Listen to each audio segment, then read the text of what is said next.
ஜெயலலிதா இங்கு முதலமைச்சராக இருந்த காலத்திலும் இந்த 5 ஆண்டுக்குள் சங்கர மடம் 300 கோடி ரூபாய் வெளிப்படையாக தெரிந்து சொத்து சேர்த்திருக்கு. 100 கோடி ரூபாய்க்கு ஒரு லைப்ரரி கட்டுகிறார் ஒரு பரதேசி பண்டாரம். அதை தட்டி கேட்க இந்த வக்கற்ற அரசியல்வாதிகளுக்கு யோகியதை இருந்ததா? என்ன செஞ்சு வித்தான்? இவன் போய் ஏதாவது உழைச்சு வாங்கினானா? இல்ல. நெய்வேலி கரண்ட பிர்லாவுக்கு வாங்கி கொடுத்துட்டு பிர்லா கட்டி கொடுத்த 100 கோடி ரூபாய் இது பண்றான்.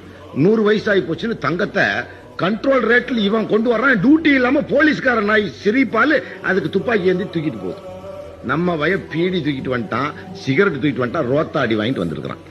பெரம்புல ரோத்தாங்கிற பெரம்புல 100 கிலோ தங்கத்தை கனகாபிஷேகத்துக்கு கொண்டு வரவன் கொண்டு போயிட்டு தான் இருக்கிறான். இந்த அரசியல் அதிகாரங்களை பயன்படுத்திக் கொள்ளுவர்கள் அவர்கள். அதற்காக அழிந்து மகன்களை மருமகன்களை தங்களுடைய பிள்ளை குட்டிகளை எல்லாம் இழந்து ரோட்டில் நிற்பவர்கள் இன்னும் இஸ்லாமியர்கள். எந்த தியாகத்தையும் செய்யாமல் அவன் 2 உபூதியை கொடுத்துக்கிட்டு பட்டையும் கொட்டையும் போட்டுக்கிட்டு சம்பாரிச்சிட்டு இருக்கான். அரசியல்வாதிகள் அவன் புறத்தால போய் பொச்சு கழுவிட்டு சுத்திட்டு தான் தெரியும். நீங்க தேர்ந்தெடுக்கிற தலைவர்களாக உங்களுக்கு கத்துக்கிறானே என்றால்,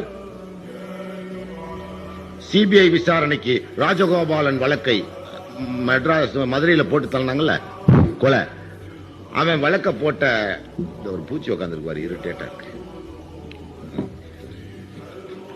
பேசும்போது கவனத்தை சிதைக்க